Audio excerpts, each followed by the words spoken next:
What's funnier than the funniest nerd thread on the internet? Hopefully, some random half-naked theater geek with a man bun reading the funniest thread on the internet.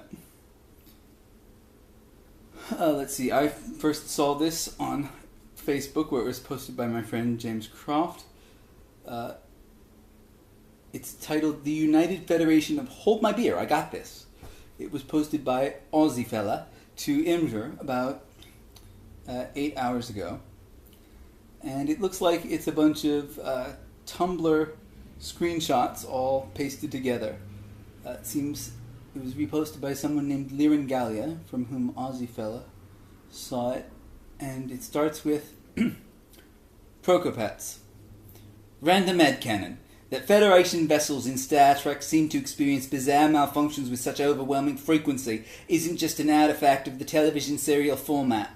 Rather, it's because the Federation as a culture are a bunch of deranged hyper-neophiles, tooling around in ships packed full of beyond cutting-edge tech they don't really understand. Endlessly frustrating if you have to fight them, because they can pull an effectively unlimited number of bullshit space magic countermeasures out of their arses, but they're as likely as not to give themselves a lethal 5-dimensional wedgie in the process.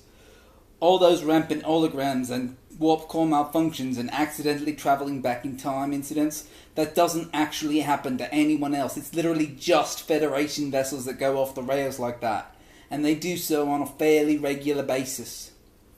Right Bastard, W-R-I-T, says, so to everyone else in the galaxy, all humans are basically Doc Brown. Prokopets responds, aliens who've seen the Back to the Future movies literally don't realise that Doc Brown is meant to be funny. They're just like, yes, that is exactly what all human scientists are like in my experience. Roach Patrol chimes in. The only reason Scotty is chief engineer instead of someone from a species with a higher technological aptitude is because everyone from those species took one look at the Enterprise engine room and ran away screaming. And continues with a little vignette. Vulcan Science Academy. Why do you need another warp core? Humans. We're going to plug 2 of them together and see if we go twice as fast. Last time we gave you a warp core, you threw it into a sun to see if the sun would go twice as fast. Yeah. It did, though. It exploded. It exploded twice as fast. Frobor adds, I love this, especially because of how well it plays with my headcanon that the Federation does so much better against the Borg than anyone else, because beating the Borg with military tactics is nigh impossible, but beating them with wacky super science shenanigans works as long as they're unique wacky super science shenanigans. Mega B Prime, yeah, I love this. _X. Reminds me of this thing I wrote a while back about how humans in high fantasy realms are basically team fuck it, I hold my beer, I got this. Impulsive, passionate to a fault, the social structures they build to try and regulate this hot-headedness ironically creates even greater levels of sheer bullheadedness. Even their cooler heads take action in months or weeks. All their great heroes of the past were impossibly rash by galactic standards. Humans just go with it, which is their great flaw, but also their greatest strength. Roach Patrol returns with another little vignette. Klingons. Okay, we don't get it. Vulcan Science Academy. Get what? You Vulcans are a bunch of stuffy prisses, but you're also tougher, stronger, and smarter than humans in every way. Why do you let them run your Federation? Look.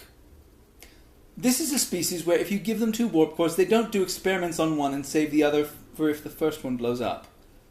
This is a species where if you give them 2 warp cores, they will ask for a third one, immediately plug all 3 into each other, punch a hole into an alternate universe where humans subscribe to an even more destructive ideological system, fight everyone in it because they're offended by that, steal their warp cores, plug those together, punch their way back here, then try to turn a nearby sun into a torus because that was what their initial scientific experiment was for, and they didn't want to waste a trip.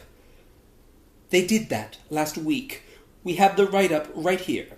It's getting published in about 600 scientific journals across 200 different disciplines because of how many established theories their ridiculous little expedition has just called into question. Side note, I figure I can do the Vulcans a little more emotional in this because, well, humans basically just killed science, so they might be a little more like the Enterprise-era humans. Vulcans, rather. Also, they did turn that sun into a Taurus, and no one actually knows how. This is why we let them do whatever the hell they want. Can we be a part of your federation?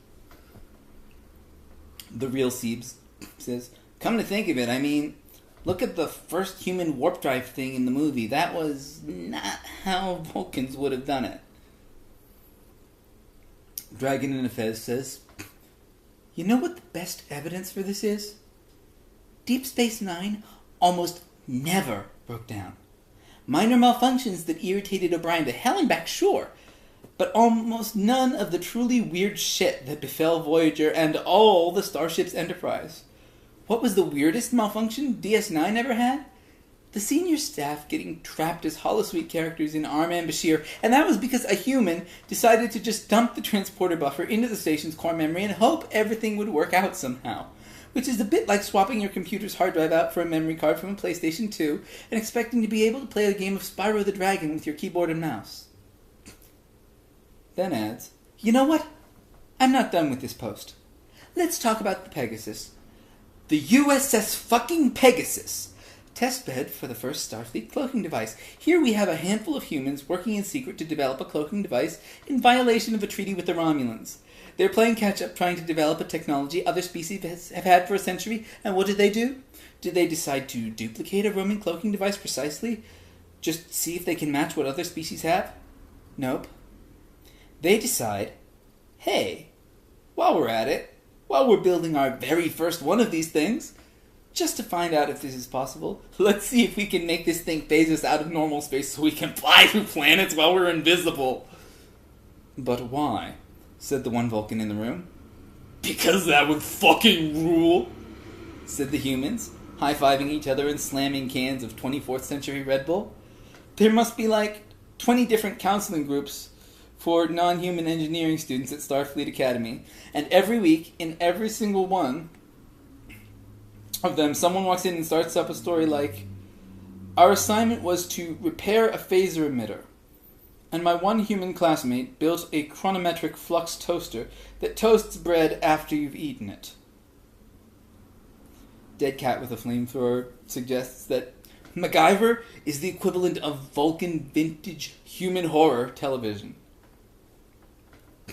Roach Patrol returns and adds another little scenario. During orientation at a human college, Vulcans are presented with a list of swear words. What is the word fuck for? The innocent young Vulcans want to know.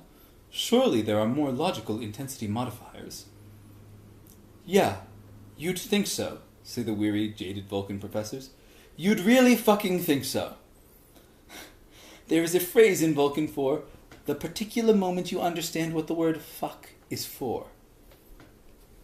And finally, the finger-fucking female fury.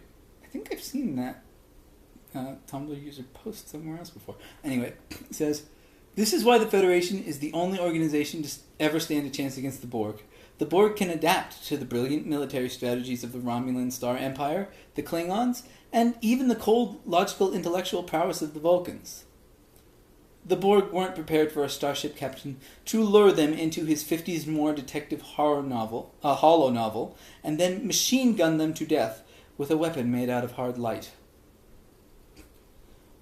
Aussie Fella, the original poster, to Imgur, finishes by captioning it, the USS makes shit up, and apologizes for the very long screenshot by saying, sorry mobile users, it's worth it.